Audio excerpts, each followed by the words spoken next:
Welcome to the Talkin VAWLS Network. My name is Boogie Bentley. I want to talk about expectations. What are your expectations for the 2025 season? How have they shifted? How have they changed after the course of the last month, right? The first ever, what some people are calling the first ever trade in the NIL era, Nico Iamaleava for Joey Aguilar. How much did that change what you expect from this team in 2025? I think you look at it, you can follow Vegas. They had Tennessee at 9.5 for the over-under win total, and that's kind of where I was at.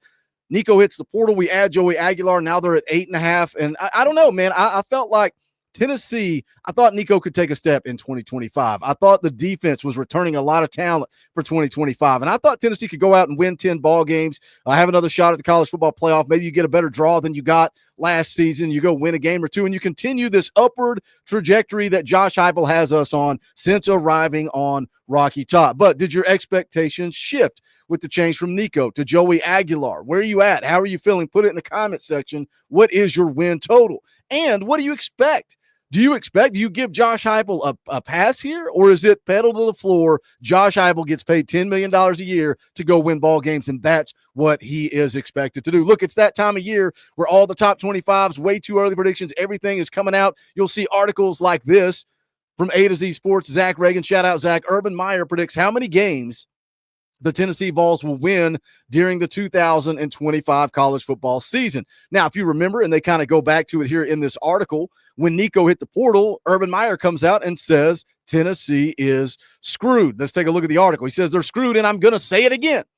Urban Meyer doubling down here, saying Tennessee is screwed. I find it interesting because he praised Josh Heupel. He praised Josh Heupel for moving on from Nico and laying the law down, but now he's kind of talking out of both sides of his mouth here.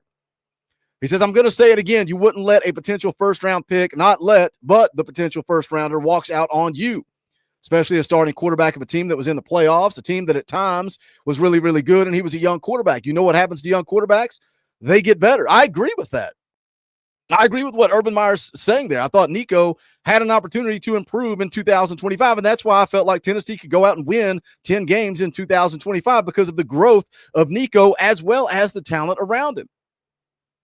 But then he's kind of talking out of both sides of his mouth here, going back on the Josh Heupel thing and saying you can't let a first-rounder walk. You also can't let a first-rounder walk all over you. You can't let a first-rounder hold you hostage. You can't let a first-rounder not show up to practice. And the response from Miles Kitselman after the orange and white game, that showed leadership. Talked about people wanting to play for the team, wanting to play for each other, wanting to bond in that locker room. I think Miles Kitselman showed some leadership when Nico hit the portal, and we were all questioning, oh, man, is Mike Matthews going to follow? Is Boo Carter going to follow? Is Braylon Staley going to follow? But instead, we see the opposite. Those guys know what they see on the practice field. Now, whether it's Joey Aguilar or whether it's Jake Merklinger, they know what they see on the practice field. They know what they've got. So the fact that QB1 walked and this team stuck together, that speaks volumes to me.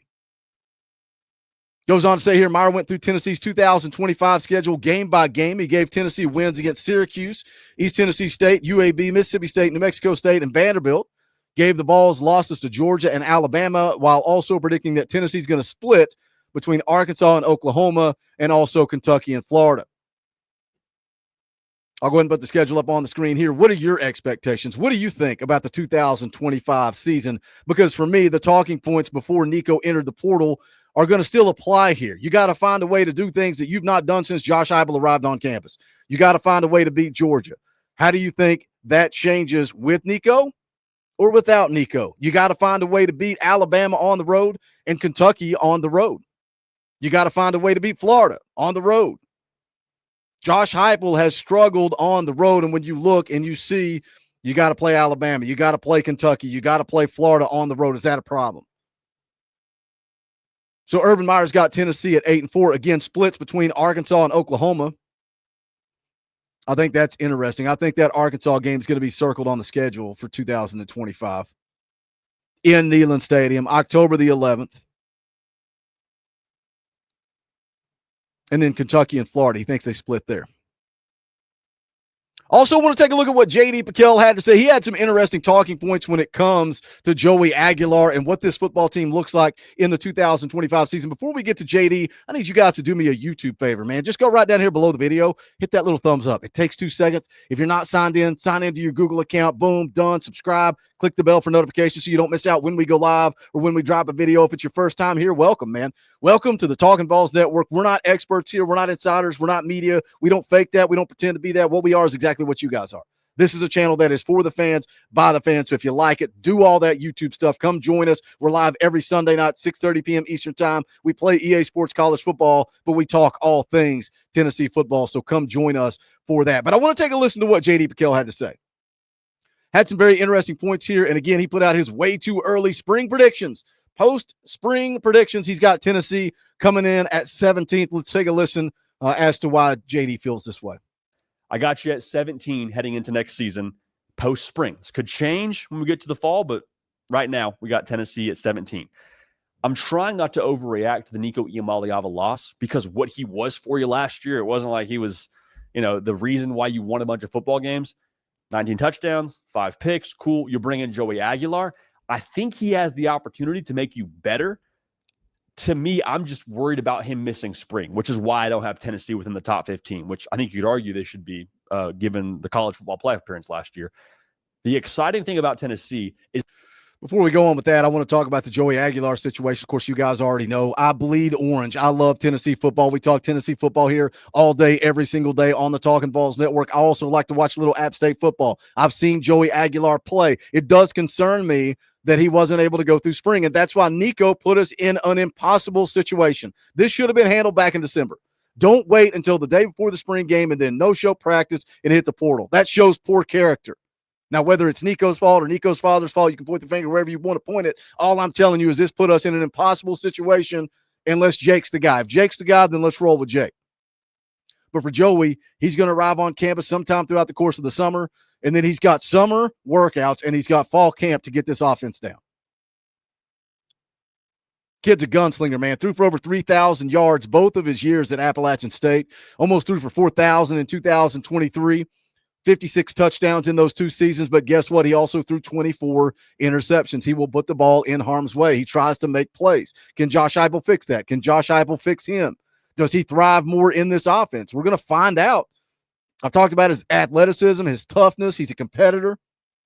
But I think it's interesting there that JD says that Tennessee could be better, and I think something that's fair to point out, whether it's Jake or whether it's Joey, something that's fair to point out is the same thing we said about Joe Milton. How many games did Joe Milton win for Tennessee in 2023? The same could be asked about Nico last year. Anytime we talked about Nico, it was Boogie. We won on defense and Dylan Sampson. That's right. Can we win on defense and a running back by committee and maybe a game changer? And I don't even want to use that word because I think Joey Aguilar is more than a game manager. I think Jake Merklinger can be more than a game manager. Man, I've said it so many times on this channel. It's a quarterback game. You got to have a successful quarterback, and that's why I think Josh Heupel going and recruiting guys like Jake Merklinger, like George McIntyre, like Faison Brandon is always going to set you up for success. But this football team has so much more to it. Let's hear more from J.D. Pickell. They are now a differently built team. When Josh Heupel got there, it was let's score 40, let's score 50, track me. If you can keep up with us, great for you, but it's going to be a shootout pretty much every time we run it up. Now, Tennessee has since then evolved into this team that can play defensive football. I mean, you got James Pierce, a first-round draft pick last year. That speaks volumes to the way they've built it from a recruiting level. And now you're seeing those classes start to roll through, the development start to roll through. You don't lose a ton defensively from last year. Still feel like you're pretty deep. Maybe not as deep as last year. We get to see the Heupel cycle of this all here for Tennessee. So I'm at 17. I'm excited about that defense, man. That defense a year ago gave up 16 points a game, 7th in the country in scoring defense. And people can talk about schedule and that Tennessee didn't play anybody, and I don't really care about that because you can only play who's on the schedule. And it's the exact same schedule this year other than non-conference.